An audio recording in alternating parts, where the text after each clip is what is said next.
know the parables of Yahshua. Why is it good to know the parables of Yahshua?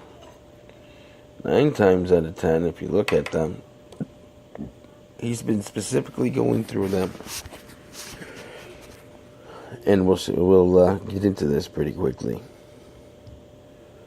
He talks about the master, the servants, and the workers.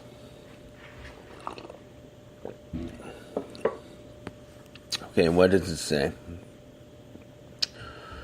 Well, when the master left the house, you could say he left his prophets there, but at the end of the day, they're his servants. Prophet is a servant of God. And as a servant of God, in the vine field, in which Jesus talked about, they ended up clearing up the vines, doing what they did, made grapes, made wine, sold the wine. Then they were getting angry. They got angry in such a way where they ended up killing the prophets, aka the servants. So the master of the land sent more servants. They killed more servants. Surely they won't kill my other servant, so he sent another one. They ended up killing him. Surely they won't kill my son, so he sends his son. And what did they do?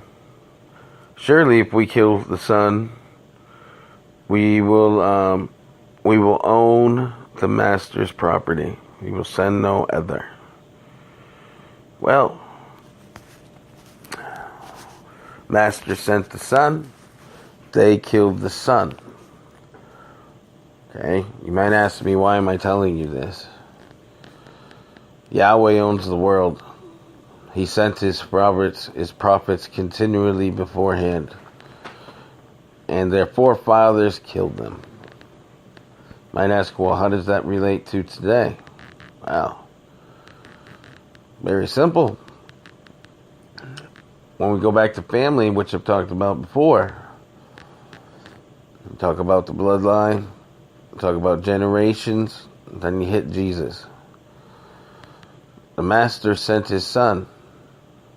So, the master sent his son, Yahshua, the king. And surely they killed the king. And they thought they had it all. But they lost their blessing because they didn't accept the king. So, you start to ask yourself, what are these parables about? Well, they're very specific.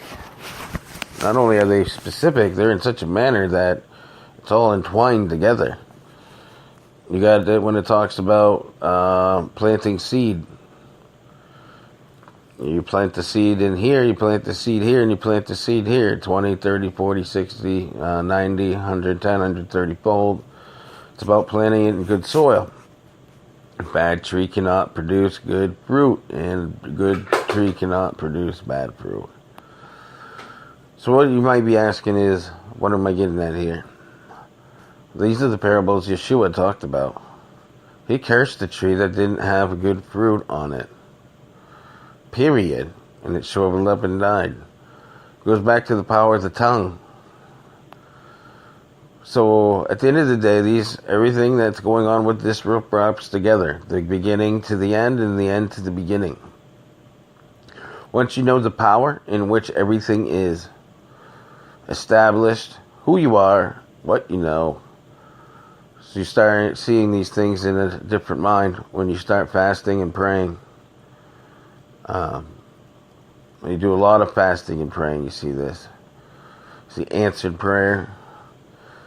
You start seeing these parables that Jesus talked about, which really aren't parables. He's just foretelling prophecy in which he is walking through.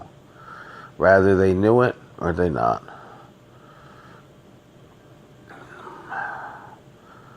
Just like with the miracle with the miracle with the bread. Where the bread, the three fish and the 2 pieces and the 2 loaves of bread. That was a living parable. He was definitely defining breaking bread with the children, with his brothers and his sisters. Makes a huge difference in what's going on. But I mean, it goes right in with a whole lot of stuff. You see all this stuff going through with breaking bread in the parables of Jesus. It's all comes together in a nice way. Start looking at the parables in which Jesus spoke to and fro. You'll start to have a keenly understanding where everything lies, where it's going. When you pray and fast over it too, you get insight like you don't have, like insight you haven't had before. Makes a big difference for tomorrow, my brothers and my sisters.